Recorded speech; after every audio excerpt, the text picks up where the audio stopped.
One of the goals that I have with my creative work is to develop a system for myself that makes it as easy and fluid as possible to create every day in one form or another, capture the things that I create, and store them in a way that supports the specific work that I put out there. The videos that I make here, the workshops that I host inside of Verbal to Visual, the various projects, business-related, family-related, that take some period of time and need some form of organization. And that system needs to be flexible in terms of where and how I'm capturing ideas, and also accessible, so that the notes I jotted down a month ago or 6 months ago are easy enough for me to find and pull up. And over the past few months, I've been using a system that I've been pretty happy with, that might be relevant especially for people who are sketching out ideas and not just writing them down. So in this video, I would like to sketch out that system and share with you why I'm enjoying it. The visual metaphor that I will use to describe my process is an hourglass. So let's go ahead and call this the hourglass method for creative capture and organization. So let's start in the upper part of this hourglass where the capture phase occurs. The vast majority of my creative process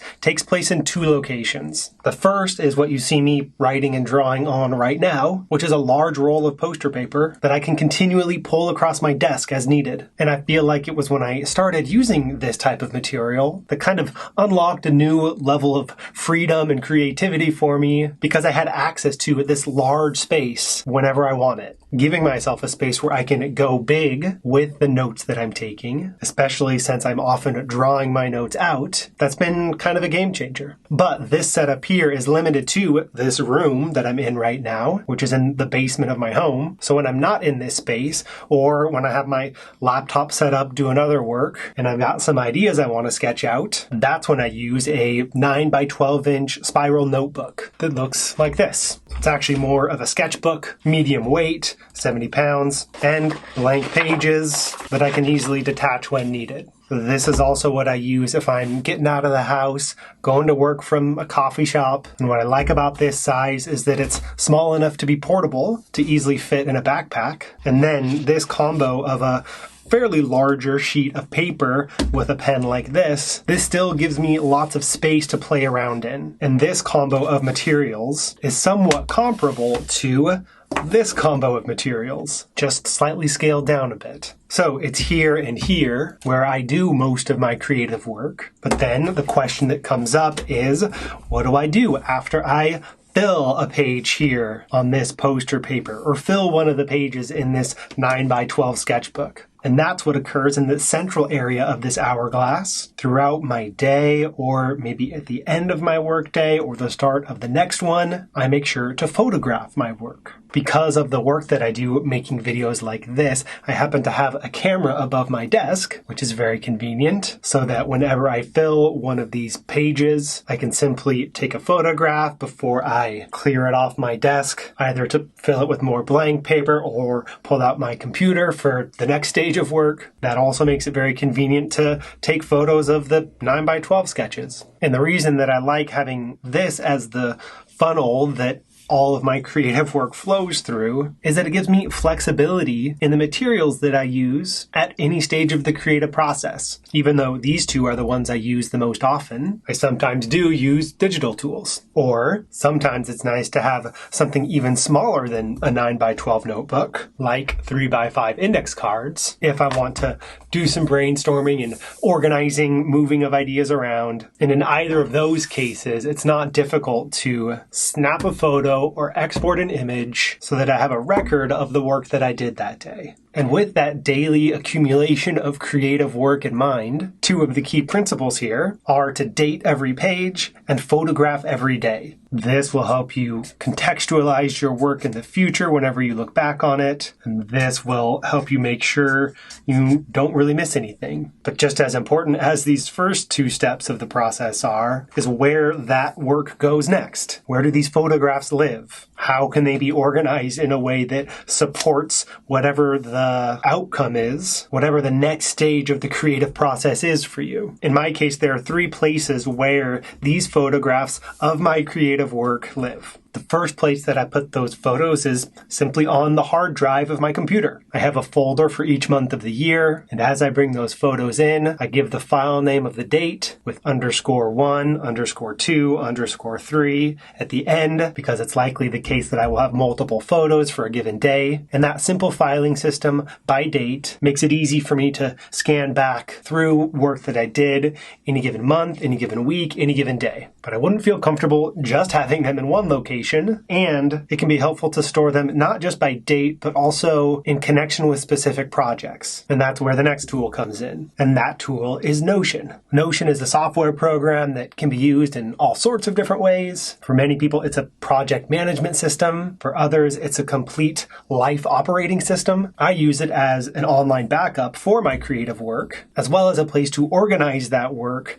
based around the specific types of things that I'm making, which really only fall into a few categories. And I'll go ahead and pull up Notion here to show you. So this is kind of the home page that I've set up for myself. And one database that I have here is called Dailies. And this is where I store the images each day of my creative work. And the work that you'll find here is a combination of kind of a morning practice / warm-up session that I do most days, and then also work in connection to specific videos, like a handful of videos back about the book Stretch. Looks like I recorded that video on May 10th, but then I can also see the work that preceded it, kind of the week prior, as I was brainstorming what ideas might exist there. So it's really nice to have all of those daily images in Notion that I can access on any device. It's easy to zoom in as needed. And then when I'm actually recording a video, I can just lift up this iPad, have it in front of me as a reference. But this daily view here is not the only one that I have to look through. I've also created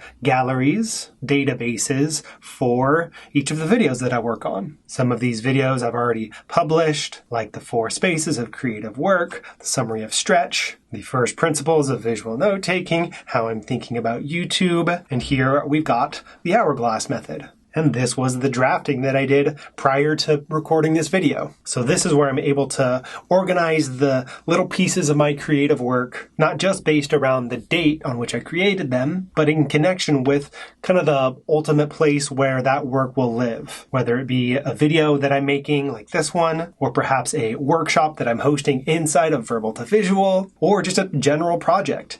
Maybe a business website related project, maybe a family or home project. And as needed, I can create other spaces for work that doesn't fall into one of those 3 main categories. So as I'm processing any individual image, it will go first in this dailies database, and then as appropriate, I'll add it to a particular video or workshop or project. And since I'm storing my work in Notion in connection with specific videos that I'm working on or specific workshops that I'm planning, that makes it really easy to add ideas if I'm out on a walk and something crops up. There's some spark of inspiration and I want to jot some ideas down. I can do that very quickly on my phone because I've got Notion here too. I'm not dependent on getting to some physical materials to sketch them out. So while there is kind of a heavy focus on analog work because this is what I enjoy the most, this process still accounts for capturing ideas on the go using whatever device is closest at hand. And then the last space here is for the actual physical artifacts, the pieces of paper that I accumulate through this analog work. And to be honest, I haven't yet decided if it's worth it to keep the physical paper. Right now I do, kind of as a just in case. And it took me a while to figure out how best to store these large rolls of paper, especially since I'm now kind of cutting them up at the end of each filled page. But what I finally stumbled upon are these cardboard packing tubes. And you can actually see some of those behind me. At first I went with these 2-inch tubes that ended up being too small. My goal with these is to be able to capture and store a month's worth of creative work within a single tube. Otherwise, I'm just going to accumulate too many of these. So this 2-inch diameter tube ended up being too small. So I bumped it up to a 3-inch diameter, which I think is the right size. It's about as wide as a complete roll of poster paper that I don't go through once a month. Each roll probably lasts lasts me about a couple months. So with paper like this, when I'm done with this video, I will cut off this sheet here, roll it up, and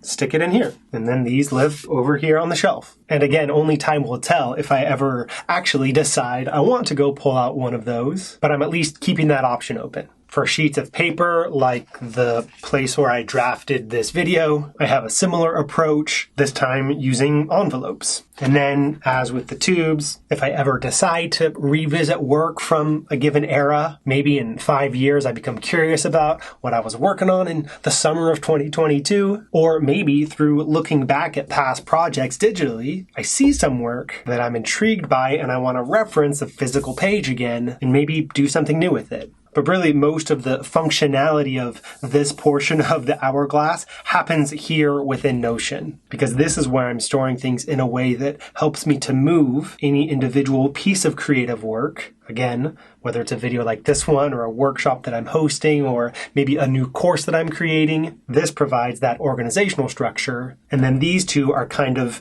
digital and analog backups of the original files. And at this point, you might be thinking, that's kind of a whole lot of process. Why don't you just use journals and date the pages as you work through it, add the dates to the spine, and that's your easy reference to the work that you are doing at any given time. And I have used a bunch of journals in the past. That's what this whole portion of that shelf back there is. But I found that that type of binding is just too limited of a place for me to capture and work with ideas. I need a little bit of modularity and a little bit of variation in scale, especially creating a space for me to work large. So for now, at least, this setup is kind of giving me the best of all worlds. I can work large whenever I'm in this space. I can work medium scale whenever I'm on the go. And I can still work digitally or work small and still bring that work through this system, knowing that I'm not going to lose any of it and knowing that I can add it to the specific place where I'm going to need to reference it later. So I don't really expect the specifics of this method to be applicable to very many people. If you do happen to like this, then by all means run with it. But there might be something about these 3 stages that could be relevant for a broader group of creative workers. And maybe specifically having this narrow part of your creative funnel where all the little bits of your creative process flow through to make sure that you capture all of those bits and then organize them in a way that makes them accessible later. So even if the specific elements here are different for you,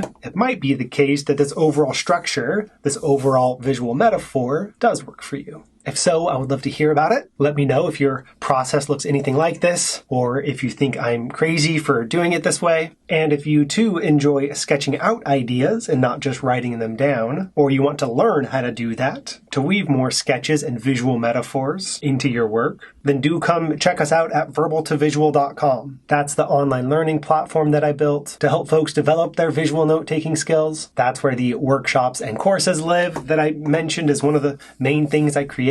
And that's also where you'll find a global community of visual thinkers. So you'll get to see a whole bunch of other approaches to sketchnoting and various creative processes to help you connect the work that you do every day to the impact that you would like that work to have. Thank you so much for watching this video. I actually don't have to take a photo of this because this video is recording. So I'm going to simply cut this page, store this paper away, and give myself a clear desk to work with again. And then I can start sowing the seeds for the next video. I look forward to sharing more ideas with you next time.